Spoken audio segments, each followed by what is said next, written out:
The sun beat down on the endless stretch of golden sand. Heat shimmered in the distance, making the horizon blur like waves of fire. The people of Israel walked slowly, their sandals sinking into the soft earth, their lips dry, their eyes tired. They had left Egypt with joy, singing songs of freedom when God opened the Red Sea for them. But now, weeks into the wilderness, their joy was fading. Hunger was a heavy shadow over their hearts. Children clung to their mothers' robes, whispering, "Mama, I'm hungry." Fathers walked silently, their faces hard with worry, looking at the dry land that offered no food. At last, whispers grew into loud complaints. "Why did we come here?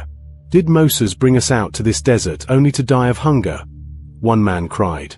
An older woman shook her head, her voice trembling. "Back in Egypt, at least we had bread. Here, there is nothing but sand and stones." Moses, walking at the front, could hear every word. His heart ached. He too felt the hunger in his own stomach. He too felt the weight of responsibility pressing on his shoulders. Every complaint was like a stone thrown at him. But he kept his eyes lifted, whispering a prayer. "Lord, what shall I do with these people?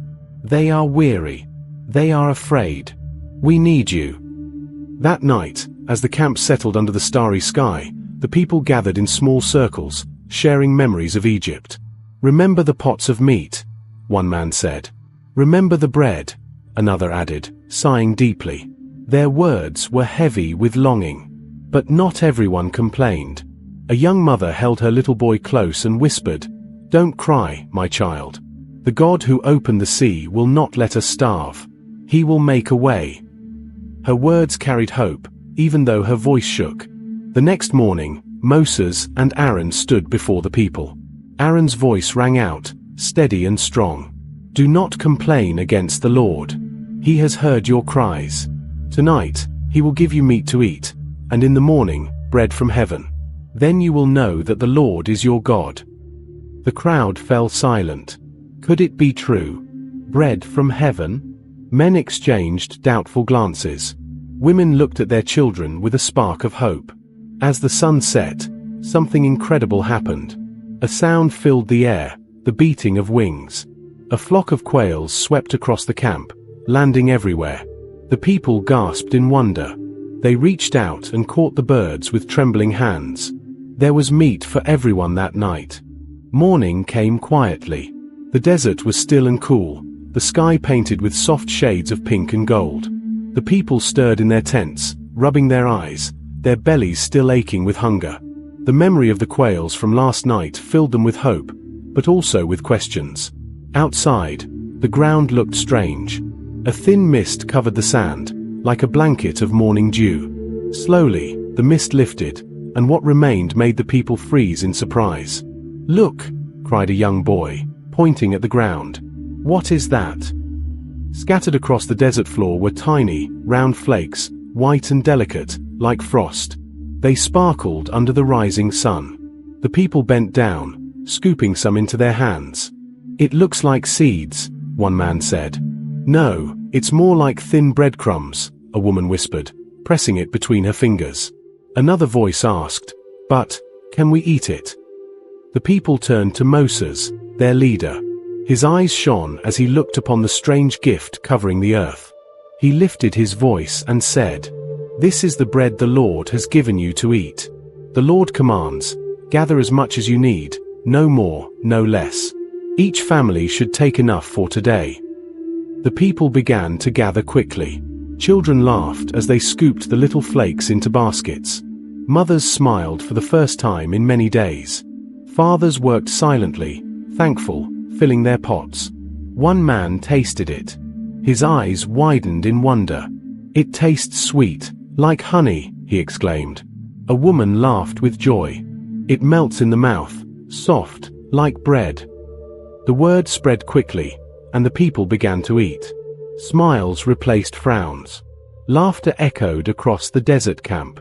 After days of hunger and complaints, there was finally food from heaven itself. But Moses reminded them, listen carefully to God's command. Do not keep any of it until morning. Trust him to provide each day. Some nodded with respect, but others exchanged doubtful glances. Could they really trust there would be more tomorrow? What if the desert swallowed up this miracle? That night, while most people ate happily and rested, a few secretly hid extra manna in their tents. Fear whispered in their hearts. What if tomorrow God forgets?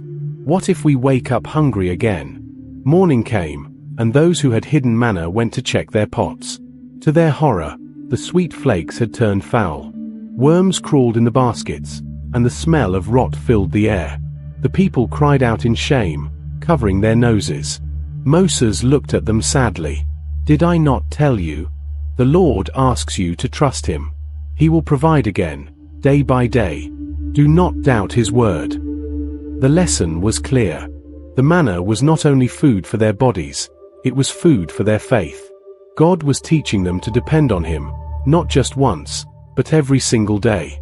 As the sun rose higher, the ground was once again covered with fresh manna, and the people learned that God's mercy was new every morning. Days passed, and each morning the desert floor glistened with the white flakes of manna. The people grew used to the miracle, but each time they stepped out of their tents and saw the ground covered, their hearts filled with awe. Children skipped with baskets, laughing as they gathered the sweet food. Mothers baked it into flat cakes, fathers ate with satisfaction, and the camp was alive with joy again. Still, the Lord had more to teach his people. One morning, Moses gathered everyone together. His voice was steady, yet serious. Listen carefully. The Lord commands this: for 6 days you will gather manna. But on the 7th day, the Sabbath, there will be none. Tomorrow, on the 6th day, gather twice as much, so that you may rest on the Sabbath. For the Lord has made it a holy day, a day of rest. The people murmured among themselves. Rest? No manna on the 7th day? Some nodded in faith, while others frowned with doubt. That 6th morning, something different happened. As the people gathered, they found twice as much manna on the ground. With wonder in their eyes, they filled their baskets to the brim. Families carried heavy loads back to their tents, enough to last for 2 days. Moses reminded them, bake what you will bake, and boil what you will boil today. Keep what is left for tomorrow. Do not be afraid, it will not spoil. That night, many hearts were uneasy. They remembered how manna spoiled when kept overnight. Would it happen again? Mothers looked at their stored pots and whispered prayers. Children asked, Mama, will it still be good tomorrow? The next morning, when the Sabbath dawned, the people hurried to check their baskets.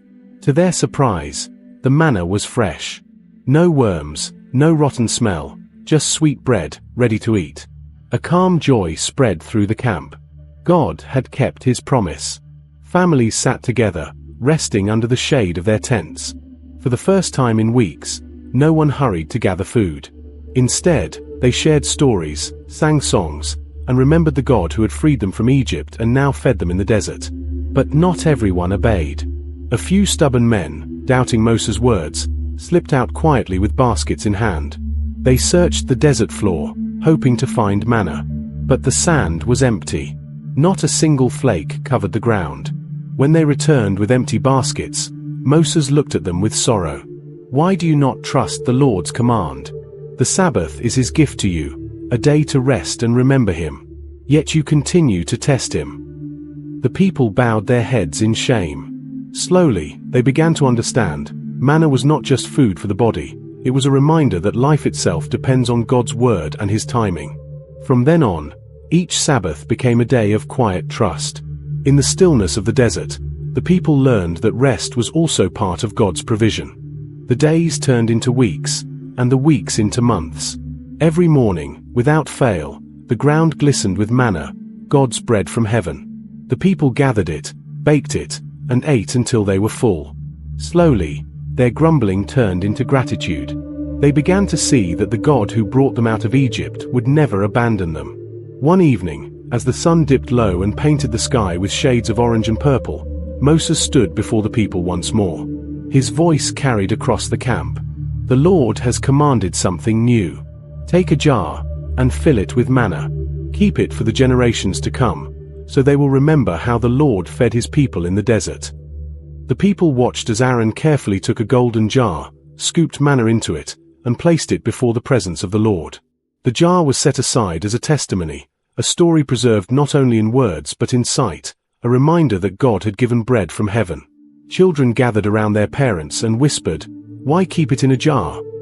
And their parents answered softly, "So that one day, our children, and their children, will know that the Lord fed us when there was no food, and gave us hope when all seemed lost." As the years passed, the manna continued to fall each morning, except on the Sabbath. Day by day, the people learned trust. Sometimes they forgot and tried to gather more than needed, and each time they were reminded, God provides enough.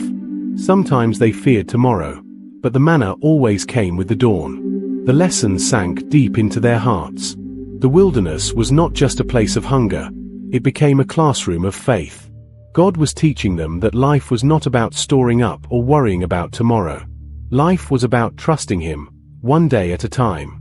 One night, as families sat together under the starlit sky, an old man spoke softly to the younger ones. "Do you see those stars? Each one shines because God made it. Do you see this manna? Each piece is a gift from His hand. Remember, children, we are never forgotten." Tears glistened in the eyes of a mother as she looked at her sleeping child, his stomach full, his face peaceful. She whispered, "Thank you, Lord. You are faithful." And so, through hunger and fear, through doubt and obedience, the people learned the truth. God's care never fails. He fed them in the desert, not only with manna for their bodies, but with faith for their souls. Moral lessons from the story. God provides for His children, even in the hardest places. Trusting God daily is better than worrying about tomorrow.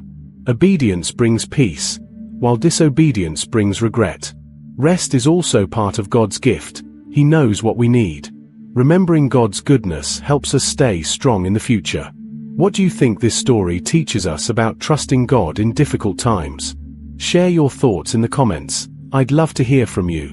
Don't forget to like the video, subscribe, and turn on notifications so you never miss another inspiring Bible story.